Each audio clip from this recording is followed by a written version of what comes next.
Hello viewers, আমার YouTube চ্যানেলে সবাইকে স্বাগত জানাই। আজকের বিষয় হলো এমপ্লয়মেন্ট ব্যাংক বা যুবশ্রী থেকে প্রতি মাসে ১,৫০০ টাকা করে টাকা পাওয়ার জন্য আপনাকে প্রথমে এমপ্লয়মেন্ট ব্যাংক বা যুবশ্রীতে এসে নাম রেজিস্ট্রেশন করতে হবে আপনার। তবেকার আপনি প্রতি মাসে ১,৫০০ টাকা করে পাবেন।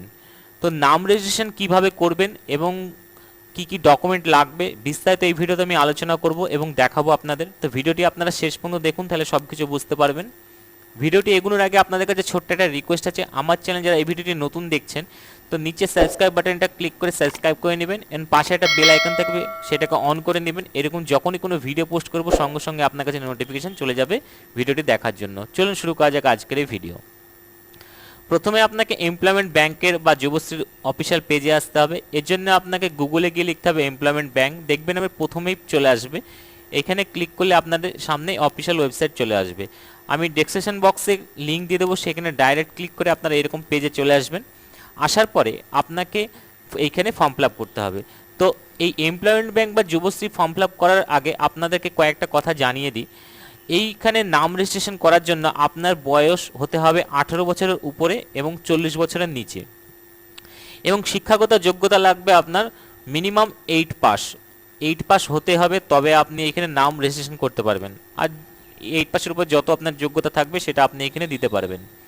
এখানে ছেলে এবং মেয়ে উভয় আবেদন করতে পারবেন, কোনো অসুবিধা নেই। আর এটা ফর্ম ফিল আপ করার জন্য আগে কি হতো, ফর্ম ফিল আপ করার পরে পুরো ডকুমেন্ট আপনাকে সঙ্গে করে নিয়ে গিয়ে আপনার নিকটবর্তী যে এমপ্লয়মেন্ট ব্যাংক রয়েছে সেখানে জমা করতে হতো। জমা করার পরে আপনার মোবাইলে একটা এসএমএস চলে আসবে যেখানে আপনার এমপ্লয়মেন্ট ব্যাংকের আইডি থাকবে এবং পাসওয়ার্ড থাকবে, যেটার মাধ্যমে আপনারা এখানে লগ ইন করতে পারবেন, দিয়ে কোনো তথ্য আপনি চেঞ্জ করতে পারবেন। কিন্তু এখন বর্তমানে ফর্ম ফিল আপ করার পরে আপনাকে কোথাও যাওয়ার প্রয়োজন নেই, অফিস থেকেই সেটা অটোমেটিক সেটাকে ভেরিফিকেশন করে দিবে, দিয়ে আপনার মোবাইলে আপনার ইউজার নেম এবং পাসওয়ার্ড চলে আসবে, যেটা আপনাকে খুবই গুরুত্ব সহকারে আপনাকে রাখতে হবে এবং সেটাকে আপনারা রেখে দিবেন। পরবর্তীকালে আপনার সেটা কাজে লাগবে। যখনই কিছু আপনার চেঞ্জ করবেন বা কিছু অ্যাড করবেন সেক্ষেত্রে আপনার ইউজার নেম পাসওয়ার্ড লাগবে। ইউজার নেম পাসওয়ার্ড ছাড়া আপনারা এখানে কিছু করতে পারবেন না। যদি হারিয়ে যায় কোনো অসুবিধা নেই, আপনাদের নিকটবর্তী যে এমপ্লয়মেন্ট ব্যাংক রয়েছে সেইখানে গিয়ে আপনারা যোগাযোগ করবেন, সেখান থেকে আপনার পুনরায় আপনার মোবাইলে ইউজার নেম পাসওয়ার্ড ওরা পাঠিয়ে দেবে। এবার চলুন কীভাবে ফর্মটা ফিল আপ করবেন সেটা আমি দেখিয়ে দিই। প্রথমে আপনাকে অফিসিয়াল ওয়েবসাইট খোলার পরে আপনারা এখানে দেখতে হবে নিউ এনরোলমেন্ট লেখা রয়েছে, এখানে আপনাকে ক্লিক করতে হবে। ক্লিক করার পরে আপনার সামনে এরকম একটা জায়গা চলে আসবে, টার্ম অ্যান্ড কন্ডিশন লেখা রয়েছে। আপনারা এখানে ক্লিক করে এইখানে অ্যাকসেপ্ট অ্যান্ড কন্টিনিউতে ক্লিক করবেন। করার পরে আপনার সামনে এরকম একটা পেজ চলে আসবে।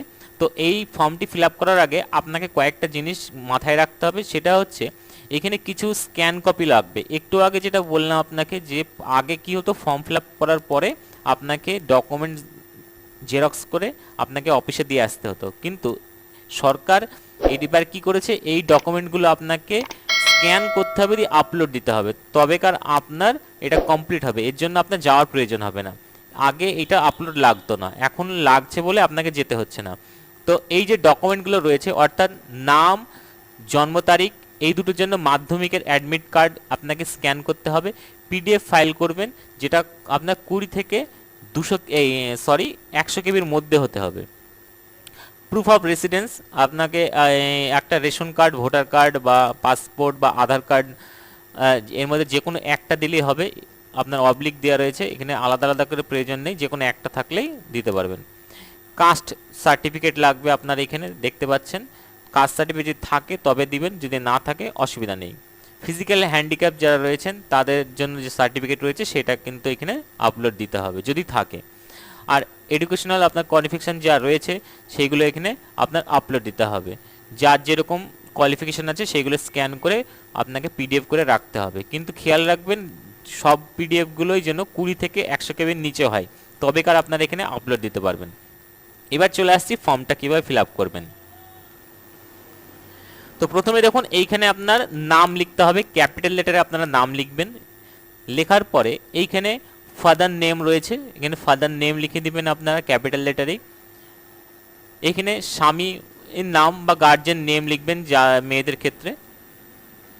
এখানে মেল আর ফিমেল এখানে আপনাকে চুজ করতে হবে, এখানে মেল ফিমেল চুজ করে নেবেন। এখানে কাস্ট লেখা রয়েছে, কাস্টের জেনারেল বা ওবিসি বা এসসি এসটি যার যেরকম এখানে কাস্ট রয়েছে সেটা এখানে উল্লেখ করতে হবে। রিলিজিয়ন এখানে দিতে হবে, চুজ করে নেবেন আপনারা। তারপরে এখানে বিয়ে হয়েছে কি হয়নি বা ডিভোর্স বা রয়েছে কি না এগুলো আপনার দিয়ে দেবেন, যেটা আপনার ক্ষেত্রে প্রযোজ্য রইবে।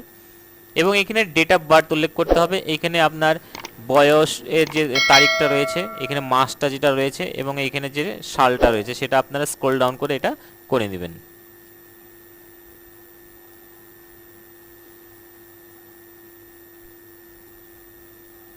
ফিজিক্যাল চ্যালেঞ্জ যদি হন তাহলে ইয়েস করতে হবে, তবে ডকুমেন্ট আপলোড দিতে হবে।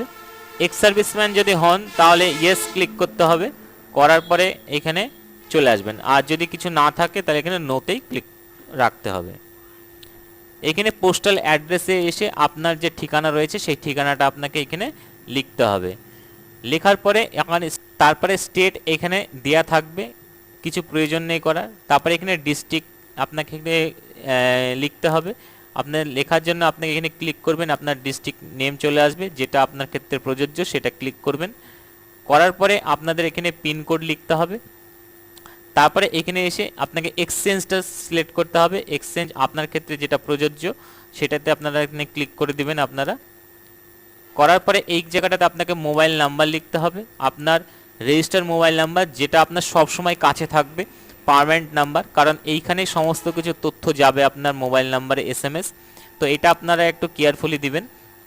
তারপরে একটা ইমেল আইডি দিতে হবে, এই ইমেল আইডিতে আপনারা দেখবেন আপনাদের যদি বড় মোবাইল থাকে তাহলে আপনাদের ইমেল আইডি ওই মোবাইলেই রয়েছে, আর যদি না থাকে ইমেল আইডি তাহলে আপনারা একটা পার্সোনাল ইমেল আইডি বানিয়ে নেবেন।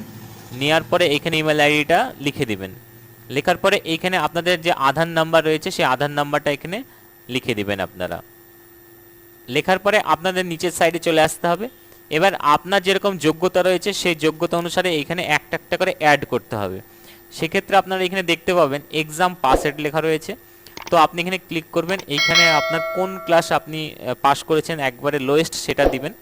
আমি এখানে যেমন একটা ক্যান্ডিডেট যে ফর্মটা ফিল আপ দেখাচ্ছি সেটা হচ্ছে আপনার গ্র্যাজুয়েশন কমপ্লিট করেছে, সেক্ষেত্রে আপনারা মাধ্যমিক দিয়ে শুরু করবেন।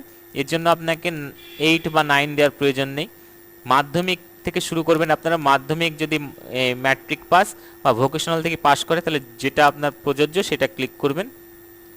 করার পরে এখানে কোন স্কুল মানে থেকে পাস করেছে সেই স্কুল বোর্ডটার নাম লিখতে হবে। এখানে অনেক বোর্ড রয়েছে, যে বোর্ড থেকে পাস করেছে সেই বোর্ডটা সিলেক্ট করে নিতে হবে।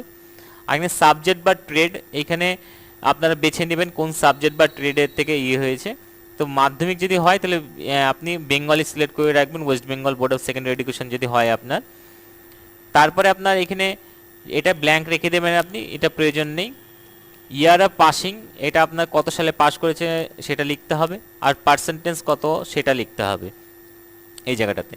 এটা যখন কমপ্লিট হয়ে যাবে তখন আপনাকে অ্যাড বাটন দিয়ে এটা আবার অ্যাড করতে হবে। তো আমি দেখিয়ে দিচ্ছি আপনাকে। তো একটা আমি নাম্বার লিখলাম, লেখার পরে এখানে দেখুন অ্যাড নিউ আসছে। মাধ্যমিক দেওয়ার পরে এরকম করে মাধ্যমিকটা কমপ্লিট হলো, এবার আপনাকে এইচএস দিতে হবে। তো আবার নিচে আসবেন আর্টস, কমার্স, সায়েন্স, ভোকেশনাল যেটা প্রযোজ্য সেটা এখানে ক্লিক করে, তো এরকম করে কোয়ালিফিকেশন যেগুলো রয়েছে এখানে লেখার পরে কিন্তু অ্যাড বাটনে ক্লিক করতে হবে, তবেকার এখানে অ্যাড হতে থাকবে।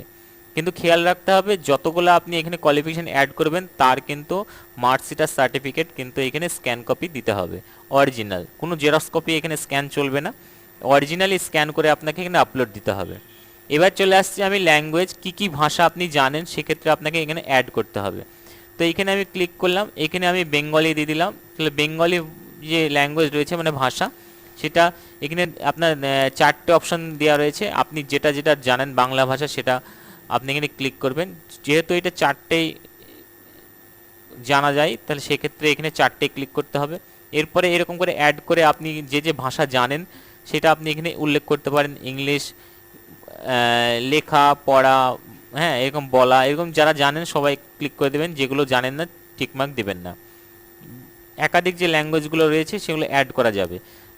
যদি একটা বা দুটো হয়, কেউ ইংলিশ না জানে কোনো অসুবিধা নেই, যে যটা ভাষা জানে এখানে উল্লেখ করতে হবে। করার পরে এইখানে হাইট, ওয়েট, চেস্ট এগুলো লিখতে হবে। এইখানে লেখার পরে এই একটু খেয়াল রাখতে হবে যে ছবিটা এখানে দেওয়া হবে সেই ছবিটার নিচে যেন একটা সিগনেচার দেওয়া থাকে, সিগনেচার আর ফটো দুটো মিলে একসাথে ক্রপ করতে হবে, করে এখানে আপলোড দিতে হবে। সেটা জেপিজি ফাইল, এটা 500 কেবি নিচে হলেই হবে। একটা সিভি রেডি করতে হবে, একটা সিভি রেডি করে যেখানে আপনার পুরো ডিটেলস লেখা থাকবে, লেখা থাকার পরে এইখানে আপনাকে চুজ ফাইলে ক্লিক করে আপনার ফাইলটা যেখানে আছে সেটা এখানে আপলোড দিয়ে দিতে হবে। একটু নিচের সাইডে আসতে হবে, কাজের যদি কোনো অভিজ্ঞতা থাকে তাহলে সেই অভিজ্ঞতার এইখানে ডিটেলস দিতে হবে। যদি আপনার না থাকে তাহলে এই পোর্শনটা আপনি কি ছেড়ে দেবেন, ব্ল্যাঙ্ক রাখবেন। তারপরে এখানে দেখুন আপনাদের লেখা রয়েছে যে প্রুফ অফ রেসিডেন্স। এখানে আপনার কি কি ডকুমেন্ট আপনি দিতে চাইছেন সেটা একটাই আপনি চুজ করবেন যেটা আপনার কাছে রয়েছে। ভোটার কার্ড হতে পারে, পাসপোর্ট হতে পারে, আধার কার্ড হতে পারে, রেশন কার্ড হতে পারে, যেটা আপনি দিবেন। ধরুন আমি এখানে আধার নাম্বার দেওয়ার জন্য আমি লিখবো, তাহলে সেক্ষেত্রে এখানে আধার দেওয়ার পরে এইখানে আধার নাম্বারটা কিন্তু আপনাকে এখানে লিখতে হবে এই জায়গাটাতে।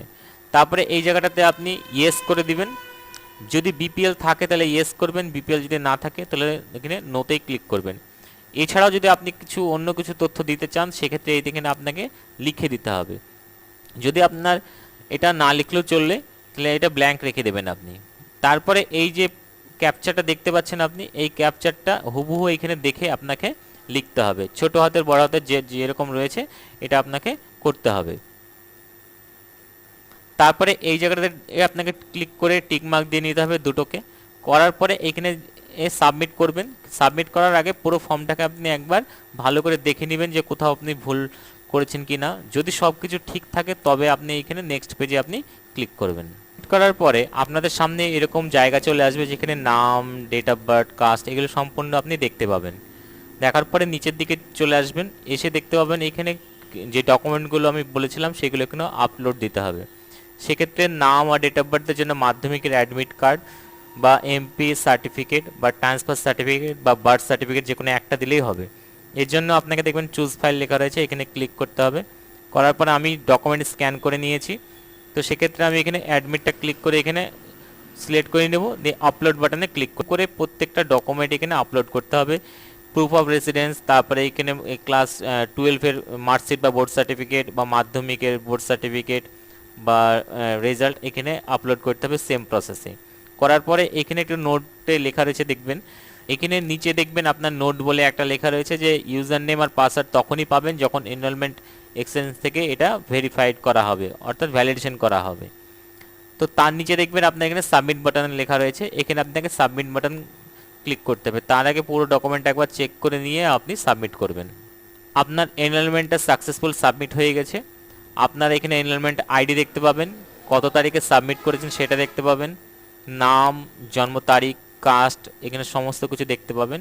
এবার আপনাদের অপেক্ষা করতে হবে আপনার মোবাইলে এসএমএসটা আসার জন্য, যেখানে আপনাদের ইউজার নেম এবং পাসওয়ার্ড থাকবে। তো এটা আপনারা ভালোভাবে রেখে দেবেন। তো আশা করি পুরো তথ্য দিয়ে আপনাদের বোঝাতে পেরেছি। যদি কোনো অসুবিধা হয় কমেন্ট বক্সে অবশ্যই কমেন্ট করবেন, তার আমি অ্যান্সার দিব। ভিডিওটি শেষ পর্যন্ত দেখার জন্য ধন্যবাদ। আজকে এই পর্যন্তই।